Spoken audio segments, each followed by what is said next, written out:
So, hindi ako makapaniwala. Sobrang grateful ako sa mga nanood. At sobrang thankful ako sa lahat. Yung support of GM Fiang, Slayers, and Fiang Official.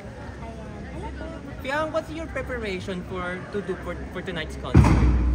Ano yung preparation nyo na hinada nyo for tonight's concert? Ngayon po kasi, yung call time ko po kasi kanina is 8 a.m. 8 a.m. yeah. And sa buong 8 a.m. up until nito, nag-rehearse lang kami, blocking, rehearsal, and yun po, siguro yun yung preparation ko, puro rehearsal kami kanina. Kamusta naman yung preparation na yun from the recordings, yung rehearsals up until? Worth it. Super worth it na lahat ng nangyari. And up until now, hindi ko rin ako makapaniwala na tapos na yung album na. Ayan. So, kailan nag-start yung passion for singing? Siguro po, nag-start siya nung naniwala na yung mga tao ko. So, start nun, sinimulan ko na yung paggawa ng album launch. Fiang, the question, may pressure ba sa pag-perform? Grabe yung pressure ko kanina. Grabe yung kaba ko na yung unang salang ko sa stage. Grabe yung kaba ko. Sabi ko nga nanginginig na ako. Ang lamig din ng kamay ko. Pero nung nandito na ako sa stage, nakita ko yung suporta. Ang sarap sa feeling.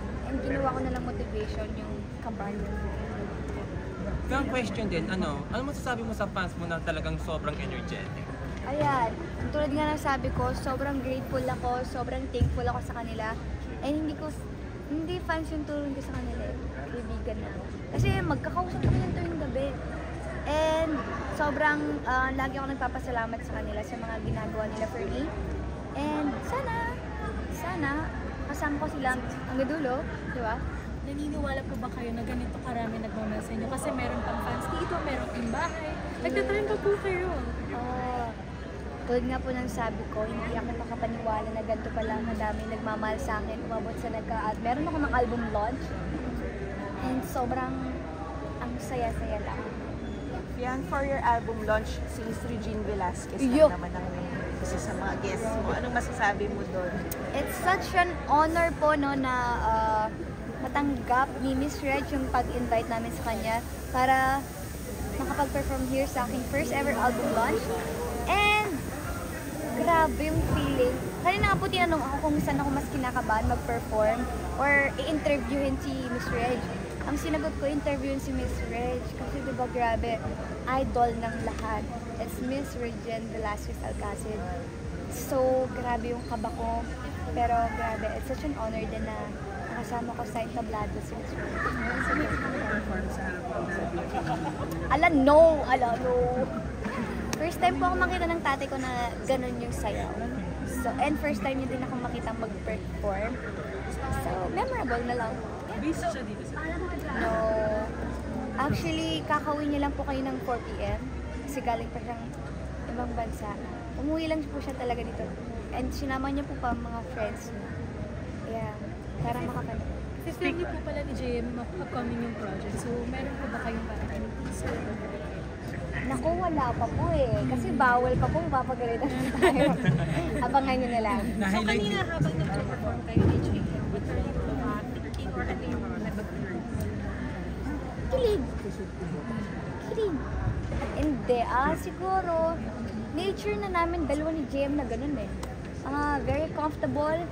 And siguro nasanay na din kami mag-perform sa harap ng maraming tao. Kasi ilang beses na kami nag-province show, umabot na international. Siguro nature na namin. Pero ang lapit na kanina, no? Mami, face to face. JM, alam mo ako. Paano po pala tinulungan ni JM? Kasi ano siya, hindi kami siya yung dressing room talaga. Pero lumipat siya sa dressing room ko.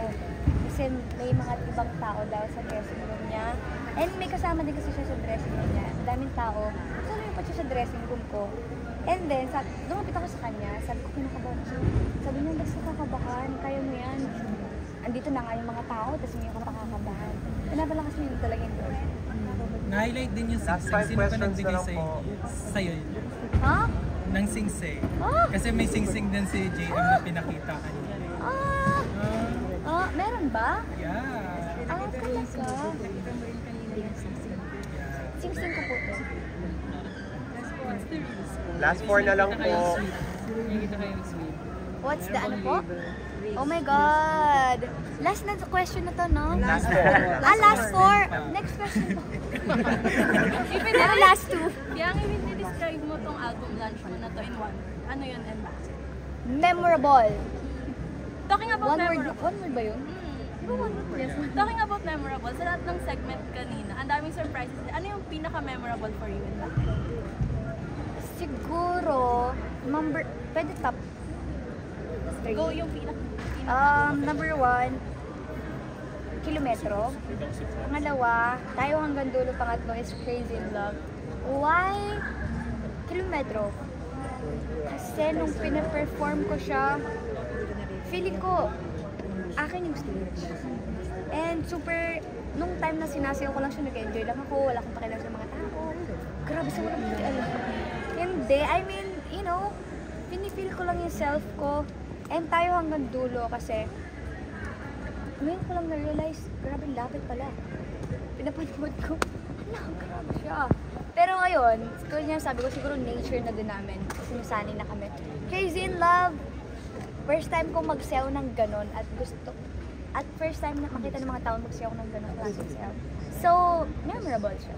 First, speaking of idols po, bukod sa mga performers kanina, sino-sino po yung mga ina-idolize at inspo mo po?